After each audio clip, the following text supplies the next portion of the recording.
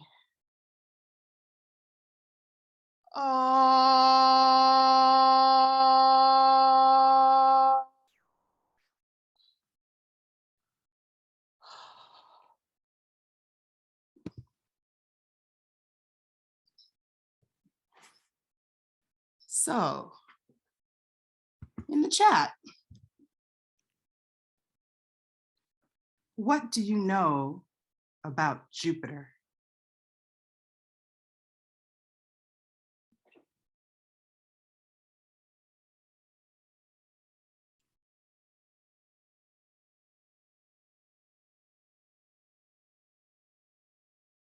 Jupiter is stormy. It's there, gassy. The red spot is a storm. It's a gaseous planet, constant storms, the big red spot, great red spot.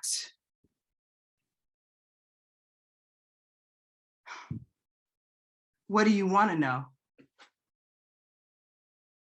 Huge planet, huge. What do you want to know? Tell me. What do you want to know?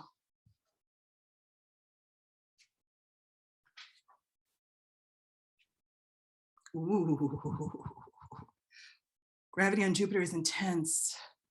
LOL, Betif expansion, luck and pluck, what it smells like inside the spot. What else has it been called? What does Jupiter mean to you though? How is it small? Yes, also smell. What emotions does Jupiter feel? What the colors look like from the ground? What is that kind of cold like on the skin? I want to know if there's land down there.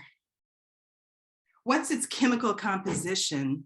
Spell check, messed my words. Is Jupiter conscious? What do the chemicals do? How many moons?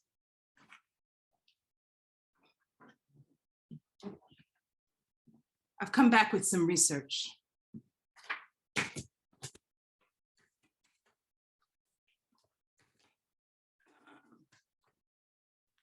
Wild beauty. Randy says, we're not going to do a minstrel show.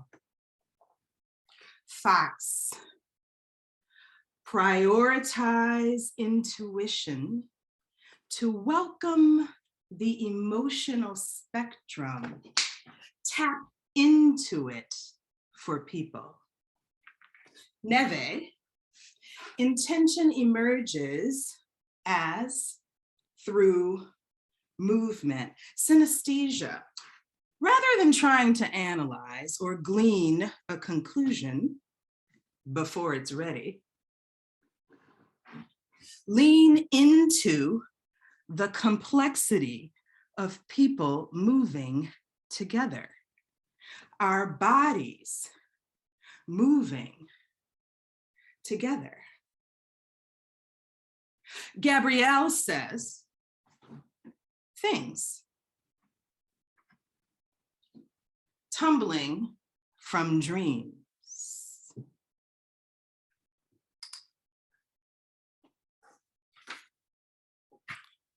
A night garden, dreams. MLK, dark light, dream state, pop-up performances, audience. Politeness can be both polite and stagnating. Err on the side of shy. Time conforming, a changeling, exposed and augmented beauty as camouflage. Oh.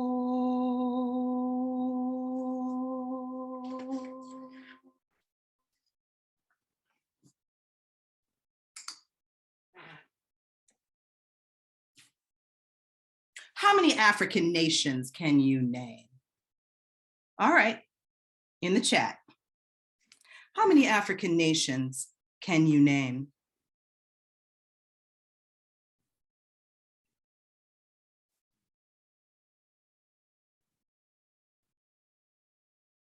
Mm.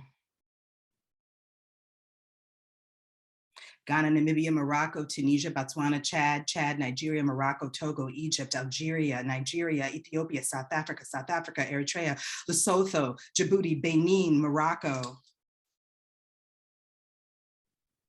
Egypt, Central African Republic, Ghana, Libya, Algeria, Sierra Leone, Uganda, Ivory Coast, Cote d'Ivoire, Rwanda, Zambia, Ethiopia, Kenya,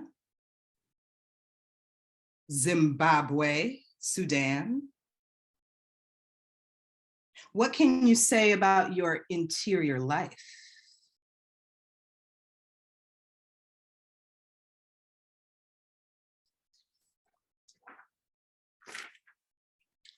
Mali, Algeria, Gabon, stormy like Jupiter. Where is the interior nebulous that it builds on ideas of Africa? When the moon men, the skinless men, came to Africa, it may as well have been another planet.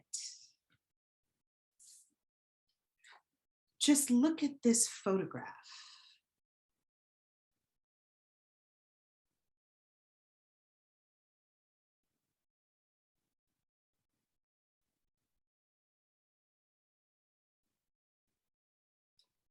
From Wikipedia, by Désirée Charnay of Jumbasudi, Queen of Moeli and Island of Comoros. Not on our list, but it's there. An island of Comoros receiving a French delegation in 1863. One forearm is captured, one hand, the glint of her fabrics,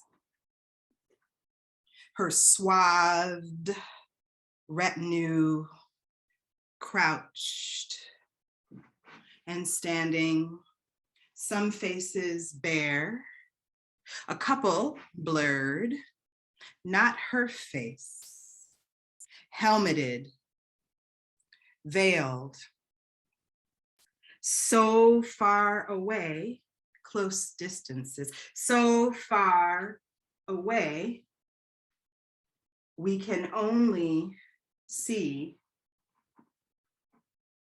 her eyes.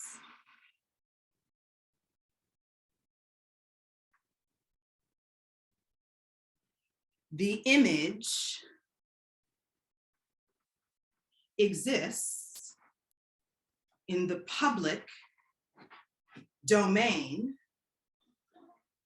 She remains in her own world.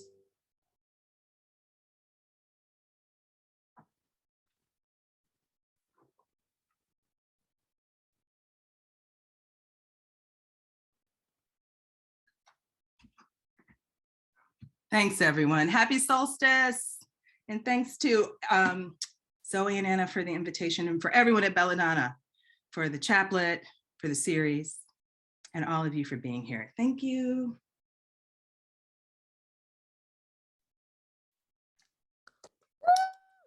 Just reading.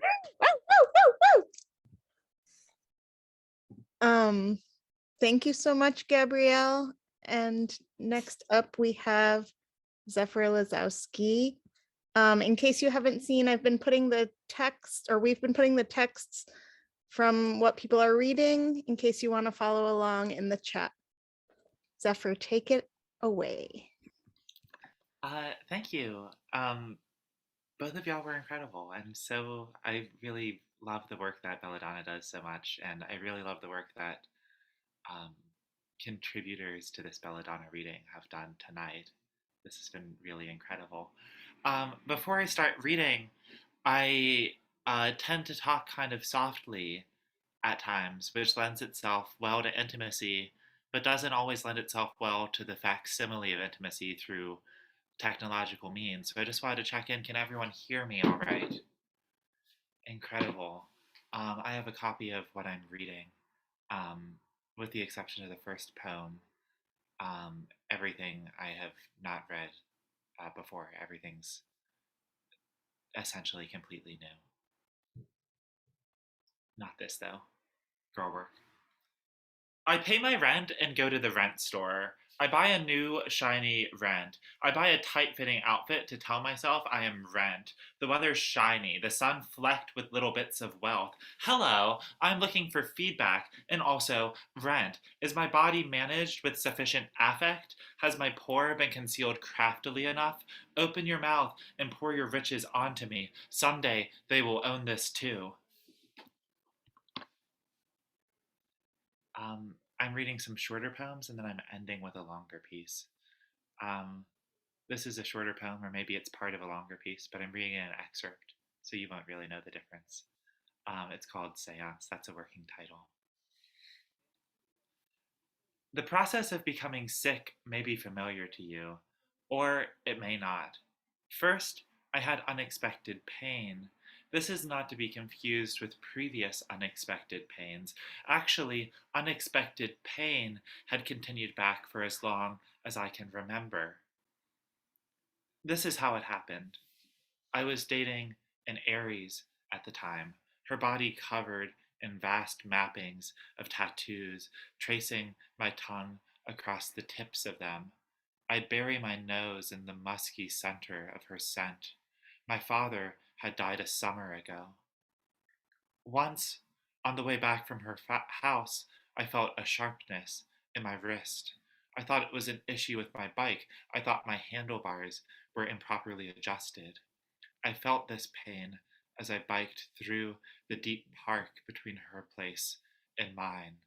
This was what I did to calm myself down in periods of more profound agitation, when my grief suddenly built itself up.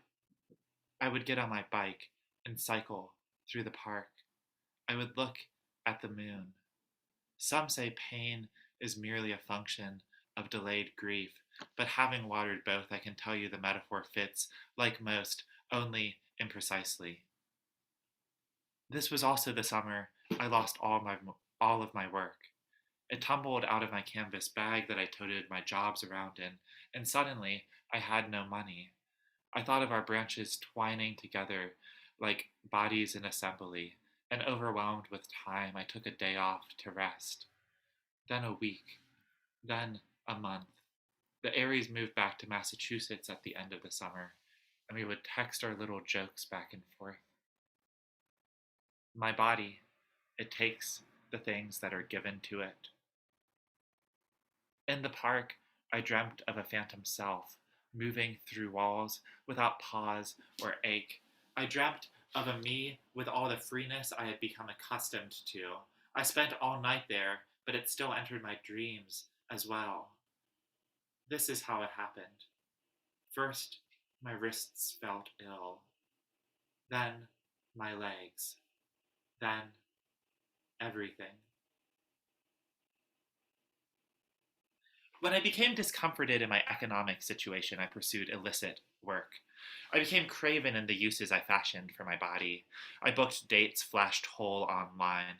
Before and after I smoked bowl after bowl, I was terrible at it. When the haunting started, it was an old chair. It was a voice in the fireplace. It was a rapping from the trees. It was nothing the imagination couldn't have done on its own. Here is a story. Once there was a land filled with all manner of frights. We thought it was our land. We thought they were not our frights. We thought we were a we. It's an enduring story. It's really not much of a story at all. To be a ghost, in one way or another, is always to be a home. How's everyone doing so far? I'm glad to see the thumbs up that I can see. Hello to all of the friends I know and the friends who I don't know yet, but perhaps will know after this. Thank you for joining us. The next poem I'm reading is I'm reading two poems that deal with perhaps more triggering or more emotionally intense subjects. Right, the next poem talks about a series of child murders that had happened in Erie, Pennsylvania, which is one of the places in which I lived. And my last poem discusses suicidality. If either of those are triggering to you, um, take care of yourself. I won't be offended if you pop off, um, in whatever sense popping off means to you, right? Open entendre there. This poem is called Destruction Myth. Despite it all, we were happy.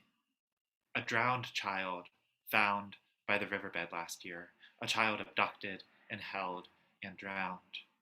No one grieved publicly, which isn't to say there was not grieving. We grieved, and then we were happy. Or rather, we were silent, and those in power took that silence to mean happiness. A child and another and another and another and another, taken and touched and freezed to death in the Walmart parking lots of our town, in the woods, in the quiet, private houses. Men in the neighborhood wheeling their great bikes down narrow streets. In catechism class, we were taught the importance of surrender to the Lord. Taught that when Mary discovered her child, she wept and delivered him as expected. You're beautiful, the men hollered off their bikes, what their fathers or uncles or friends told them again and again.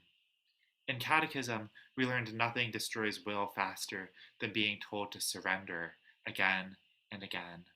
And so, the authorities did nothing. The patriarchs did nothing.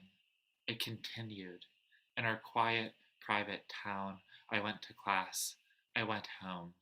A friend touched me and told me to be happy. I was 8. The water lapped its banks. I wasn't even taught how to grieve.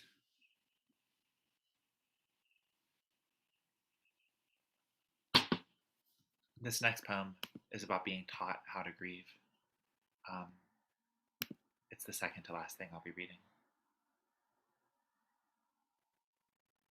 After Sophie died, I kept crying for days. I downloaded every unreleased track of hers and made them into a mega mix. Within a few days, a snowstorm fell upon New York, and I spent my time on the phone or listening to her, stumbling and falling through the great drifts around the city. She was the last music I listened to when I still went out dancing. What I missed wasn't just another brilliant trans woman gone, but the part of me that was gone, too. Is that selfish? Is that terrible? I don't even dance anymore. What is there to say about a grief you don't even know enough about to understand as grief? Electronic music is the providence of ghosts. The echo of the dance floor is primarily a measure of absence. Sophie, too, was nestled in a wealth that made her herness possible. She flipped one of her earlier songs for a McDonald's ad. According to the crude celeb websites I read, she had a net worth of almost $50 million. Here, one of the traps of visibility as a call for salvation. It will never save you. It will never reflect you. Rich people diversify themselves, and we applaud the progress, the impact, even when there is nothing left but their own wealth. Yet here's still what remains. Her death changed me. Before she died, I had trans women in my life, but after, I started loving us, really loving us, again. Also, hello to all of the girls in the audience, or maybe even those I don't even know enough to recognize as girls. Hi there. Before I read this last poem, I just wanted to say most of what I've been reading about has dealt in some way or another with grief. I suspect that most of what I write deals in some way or another with grief. This last piece is no exception. I realize the past 2 years have been a time of mass grief for everyone I know, everyone I care about, everyone I love. I just wanted to name that. I wanted to hold that. I wanted to say I'm so grateful for everyone who's still here and still living in this room, whatever that means to you. That said, if hearing talk about suicidality is too difficult for you, you can leave now, like I said, and that's fine. But I hope you stay. Charybdis. It began suddenly. A balmy day in November, a shadowy tear on my mother's cheek. I'm sorry, she said. It's happening again. Shoulders shaking against the blast of the Subaru's AC. I was a child when I started noticing. Her daughter, the gradual training of my hand onto the place above her back. If I were to do it, it would be in the ocean. It would be warm and the sun would be unyielding. A bouquet of bone-bleached coral, a handful of pills, I would be at ease. When I first noticed, it wasn't even the ocean at all, but a seasonal creep. I trained myself quickly. Have you been involved in criminal activities, they asked me, as I filed for my passport the first time, and they rejected me thrice for my answer. I was 19 when the riot cops shoved us to the ground at the BP protest, and everyone I knew from that day is disabled now. At first, when my friend killed himself in the 11th grade, he said he was in too much physical pain to live, and I thought that was a reason to do it. But, as the Sphinx said before she ate all those people, you have to draw the line somewhere. When counting the years, it's not a question of when, but how soon. My injuries predated it all, though. Picture me as a child, passing out in the doctor's office, the middle of the night, a cramped amusement park, the bathroom, the bathroom, the bathroom, once at the moment of penetration, and strobe-lit lines, whenever it became too hard to breathe. My foster brother worked a shrimp boat in Biloxi, but stopped after Katrina shoved him underwater and it became too hard to breathe. He's a Tampa gig worker now, fixing amplifiers in the AC as his state gets hotter. The biggest rush in a protest is the horizon that opens up, a sudden expanse of surf about to draw away. The biggest disappointment is the realization that the tide just comes back again. After my sister died, my mother said she wanted to obliterate her loss in the sea. 2 years later, I was born.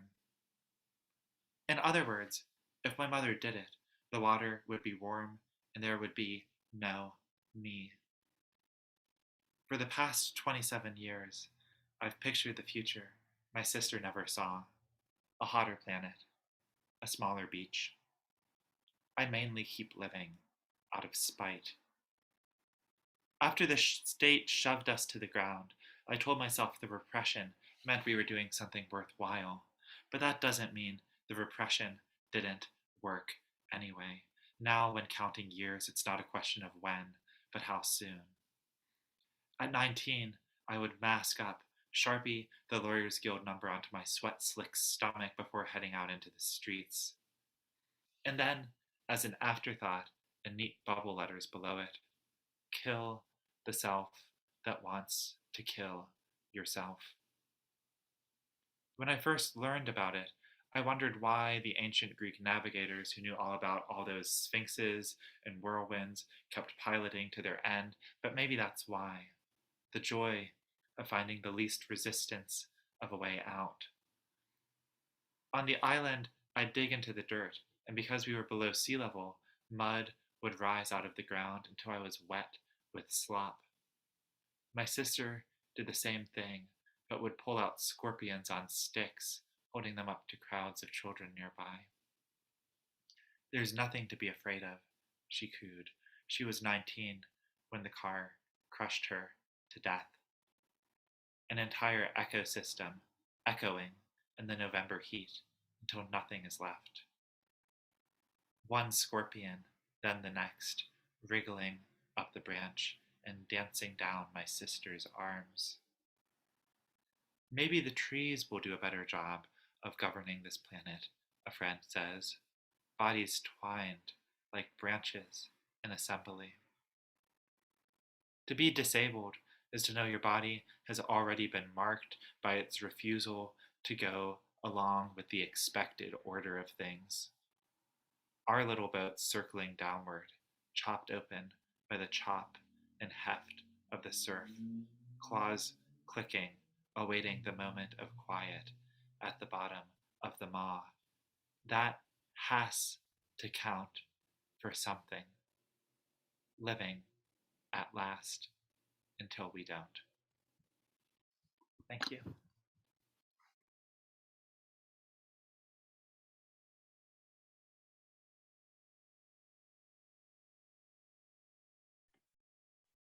Thank you so much, Zephyr. That was so amazing. I just feel so grateful to you and Gabrielle and Laura. That was really, really, wow, What a blown dream. away. Yeah, well, thank you everyone so much for coming and participating. I love that there was audience participation on the journey and bearing witness. And you know, I know it's my job, but it also feels appropriate to say, please get these chaplets, get other work by these amazing writers, follow them. I mean, don't follow, don't like follow them, but follow them from a respectful distance. Thank you so much, everyone.